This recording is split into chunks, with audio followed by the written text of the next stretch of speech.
Hi everyone, welcome back to my channel. Today is day 2 of the 30 days challenge, and I'm going to be teaching on frets and strings, so watch out. So let's start with frets. Alright, so we have frets and we have fret. The difference between fret and fret is the golden bars. So frets are the golden bars, are indicated by the golden bars, and in between those frets are the frets. So the fret is this space you can see here. I see the space. This is the space you can see here. So this space, this is fret 1, this is fret 2, 3, 4, and going on like that. So the frets are normally indicated by the frets. The frets are normally indicated by the frets. So the frets are the golden bars we can see 1, 2, 3.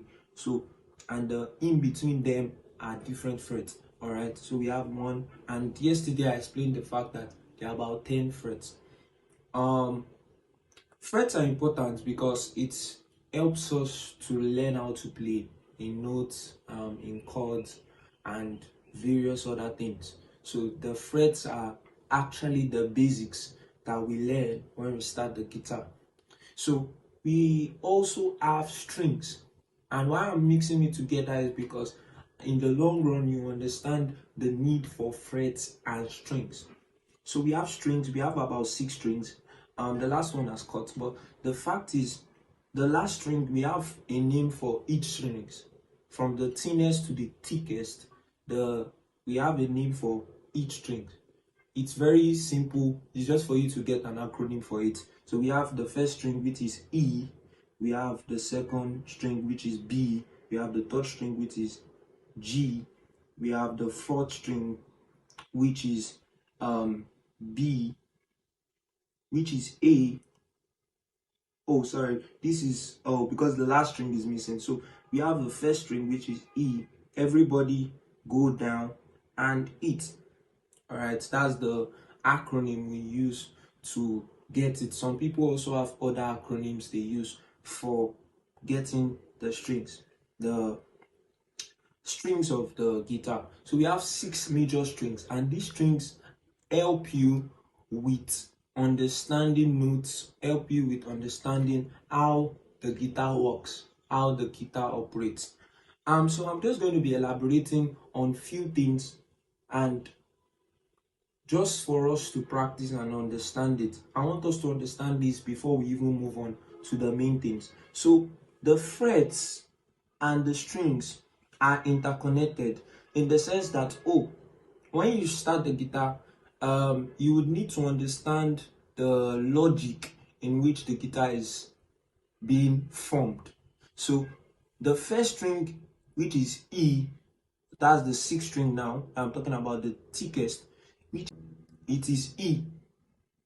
Automatically when you play the string, it is E, and then when you go further, it is F, because in chords and in notes we have half step, whole step, we have semitone and tone, tone, semitone. All right, so the